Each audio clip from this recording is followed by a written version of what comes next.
Fort Bliss officials say the mountains, the sand, and the temperature in this area all come together to create a replica of some of the battlegrounds. If you thought the San Antonio Fire Department just fought fires, see who they rescued today. Which is why organizations on campus are hosting events such as Boxer Night to save a life. Not only do fish pick up the plastic, but we take in some of the pollution as well. Memorial Day weekend is this weekend. After 6 months of not receiving any answers from the Mexican government, a group of parents has crossed into the U.S. They hope this side of the border will help them find not 1 or 2, but 43 students who went missing last year. The borderland is one of the first stops in their journey. Uno, dos, tres. No one knows what happened to them, but their family and friends are convinced they're alive somewhere. Si Dios quiere, nos vamos a encontrar.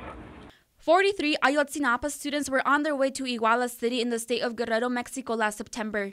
That's when the mayor of Iguala allegedly ordered police to open fire on their bus. Vice News and international news channels says the group was going to protest education reforms.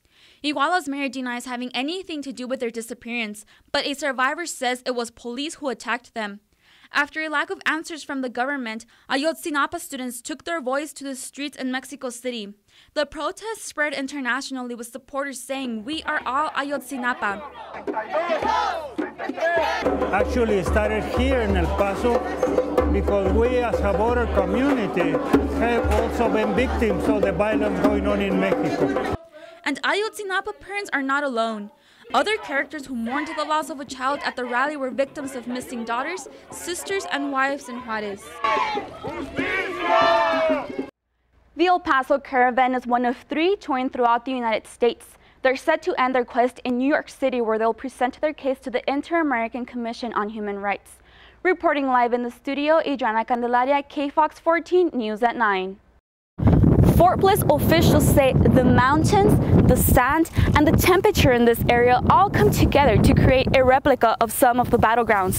The U.S. Army has placed artillery equipment in Fort Bliss because of this exercise.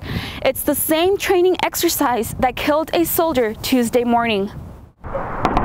It's called Iron Focus,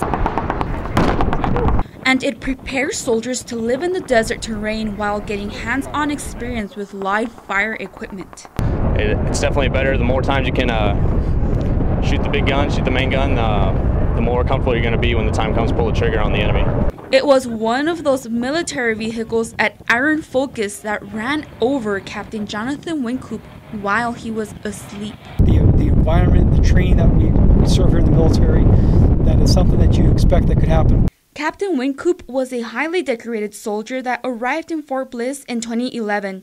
He was originally from Ohio and is leaving behind a wife and 3 children. Lieutenant Peters says safety is always on their forefront, and investigators are looking into what went wrong so it will not happen again. Despite the accident, Fort Bliss commanders say the exercise will continue and soldiers should come prepared to fight. Reporting in West El Paso, Adriana Candelaria, CBS 4.